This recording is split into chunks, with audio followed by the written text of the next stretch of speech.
Somebody sent me yesterday a Twitter post from a snow bunny claiming that black people who call white women Karen, this is what she said. This snow bunny tweeted out yesterday that calling a white woman Karen is the equivalent of calling an African the N-word. Let me break this down real quick. Let me say this again. A white woman tweeted on Twitter yesterday that calling a white woman Karen, I know his wife is Asian, is still snow bunny to me. I call them all snow bunnies. They all cousins. Asians, Arabs, Caucasians, they all cousins. They all related. Anyway, this white woman tweeted out yesterday. This white woman tweeted out yesterday that calling a white woman Karen is the equivalent of calling an African the N-word. This is what I want to say to any white person, to any white woman, to any white man who thinks cracker is the equivalent to the N-word. If you think honky is the equivalent to the N-word. If you think Karen is the equivalent to the N-word. If you think Neanderthal is the equivalent to the N-word. If you think cave-dwelling organism is the equivalent to the N-word, let me break this down. White folks, tune in. White folks, please tune in. And for the record, I do not hate white folks. I have white fans. I have white fans. They come up to me, they talk to me, they take pictures with me. I got white folks who like my work. Okay? So I do not hate white people. I respect you as long as you respect me. I wish you no harm. I wish your children no harm. I wish your community no harm. But I need you to understand that I am unapologetically African, and I am unapologetically committed to the best interest of the black community, the black elder, the black woman, the black man, the black child. And I don't care what any non-African thinks about what I say, what I do, or who I am. I will respect you if you respect me, but I could care less about your opinion on what I talk about. So with that being said, let me say this to white folks who think cracker, honky, Karen, cave-dwelling organism is the equivalent of the N-word. Let me say this. The reason the N-word carries a power and a stench and an emotional and psychological trauma and energy with it is because that word was the word. It was not a word. That word was the word. It was not a word. The N-word was the word for 500 years used to describe, call upon, and refer to African people. And let me tell you what the word means. It means you are less than me. It means you are not a human being. It means you are an animal. It means you deserve the worst of what is left over.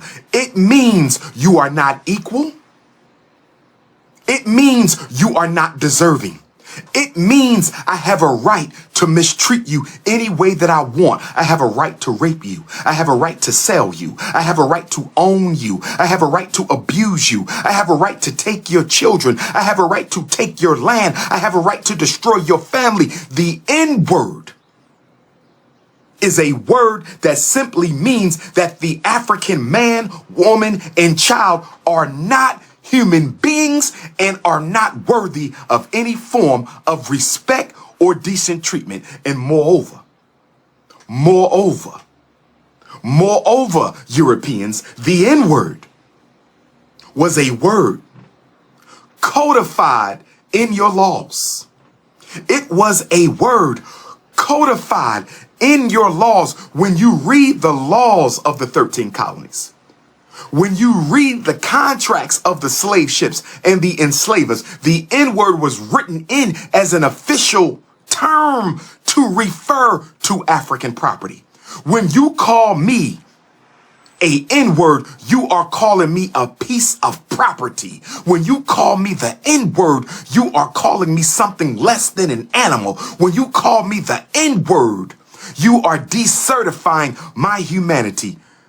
The N-word is the word that grew out of the greatest forced migration in human history. The N-word is a word that grew out of the worst dehumanization campaign in human history. The N-word is a word that grew out of the rape and the bastardization and the theft and the destruction of African kingdoms and empires and families for 500 years. Has the word Karen ever been codified by law? Has the word honky ever been codified by law? Has the word cracker ever been codified by law? Has the word Neanderthal or cave-dwelling organism ever been codified by law? None of the words black people use to refer to white folks have ever had the force of law behind it. The N-word had the force of law behind it. And furthermore, white folks,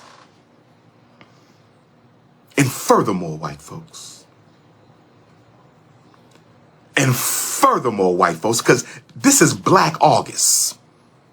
I do believe we are in Black August. This is Black August. And since I am King Leonidas himself, and since I am the Prince of Pan-Africanism and the Prince of Black Consciousness, and Marcus Garvey is the King of Pan-Africanism, and the Honorable Marcus Garvey is the King of Black Consciousness, I think this is my month. I think this is the month for the Leo, because I am the King Lion of Black Consciousness. Not just in America, but in Africa, in Asia, in Europe, in the Caribbean, in Canada. Wherever you go, there's only one prince, and that's the man you listening to. Oh, yes. Oh, yes.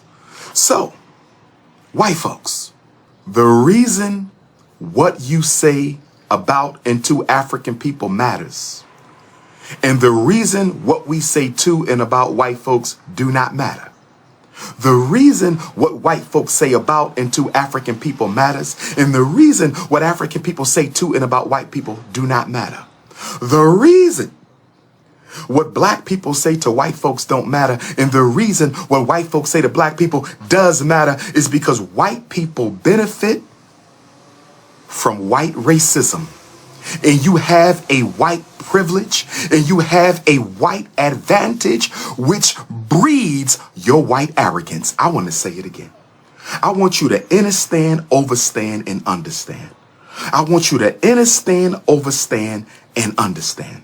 I want you to understand, overstand, and understand. The reason what white people say matters is because it is backed up with the full force of the state. What you say out of your mouth is backed up with the full force of the state.